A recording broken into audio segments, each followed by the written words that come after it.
New York, who was part of the original Bread and Roses collective.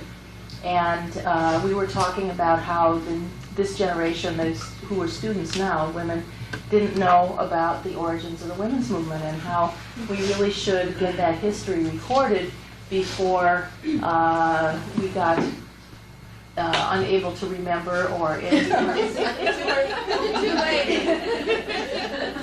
Well, we were also sadly remembering Bread and Rose. She was remembering Bread and Rose's collective members who have died, and we were remembering Nancy Gentile, who's no longer here, and that, you know, this is going to happen. And so we wanted to start recording this history, and after a lot of discussion, narrowed down to let's focus on two things: the Bread and Roses Collective and our own local long-term project, Spruce Run, and with a lot of good ways to compare and also some important contrasts. So we met with each other and worked out plans to do this and got a small amount of money from the university and a small amount of money from the Maine Humanities Council to get started on this project, and did work on the Bread and Roses project this summer with this historian-led tax, and now are beginning on this part. And what we are hoping to do first off this morning is for each of you to tell us how you got involved with Spruce Run and what you did there. And what we're trying to do is, this is just an introduction for each of us and for the purposes of our oral history recording. And you'll get to tell your story in a much longer fashion at some point, either to a group or individually. So, as I said, think of this in terms of an introduction. And then the second hour will be devoted to talking about some major themes in Spruce Run and just help us all remember when things happened and how things happened from those first 10 years. And then the last hour will be more working on how did you relate personally to those issues. I have one request. When you start talking, I think we'll just go around and ask each of you individually if you'll say your names. This is particularly for the importance of the tape. So if we are transcribing, we'll be talking. Well, I'm Linda Monko, and I worked at the university as coordinator of women's programs and services from 1974 through 76. When it ran out of funding and the university refused to fund it.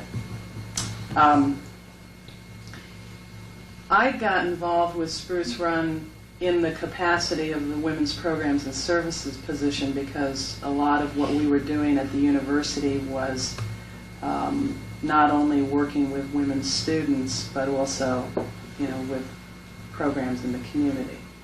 So. And obviously not obviously, where I was coming from was definitely a feminist, perhaps more radical perspective, and that's really the perspective that I brought to the university program. So I was personally more interested in getting involved in programs like Spruce Run.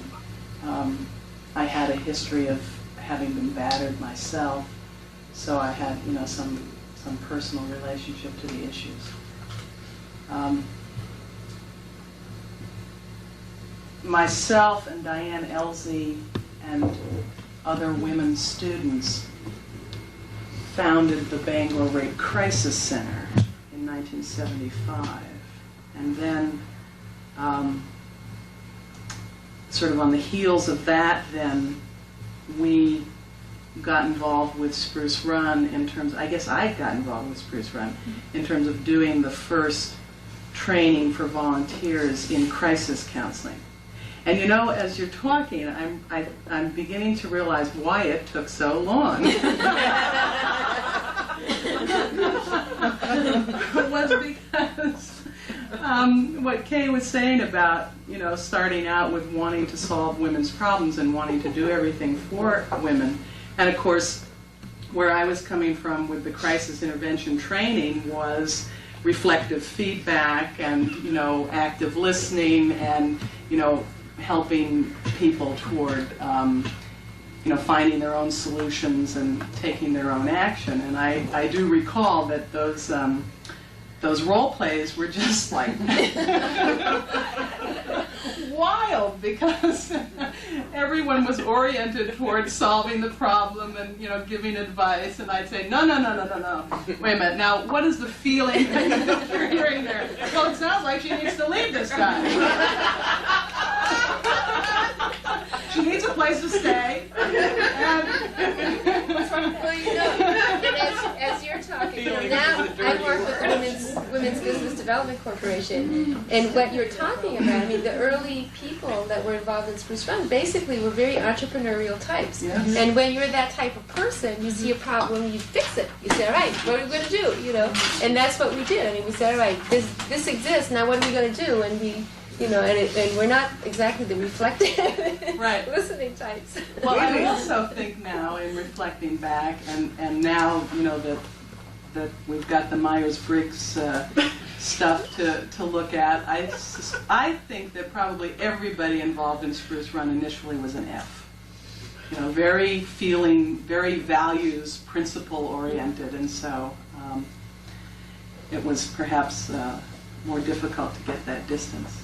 But I guess, thank God it was, because, obviously it's still happening. Then I can remember, I think that I did sit on the board for a little while around there, and then I also can remember being involved when, in fact, the first shelter was created, and that was that house over on, I forget the names of streets, but it's the road that runs along the river. And remember that big... The old mill place. That big white... I mean, it couldn't have been in a more obvious place. It's like the only house on that stretch of road. And it's I think it's still there. It's just past the mill and the...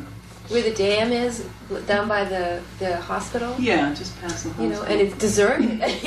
And it came from Edgar, right? I mean, because the city owned that house. And Edgar said this would be perfect. And we looked and we said, oh my God, I mean, there's no people around. And it's just this really spooky place. Oh. Yes, yeah. I forgot all about that. Oh, and then he put us in Cape Park. We had a place in Cape Park. Oh, yeah. It was a nice part, too.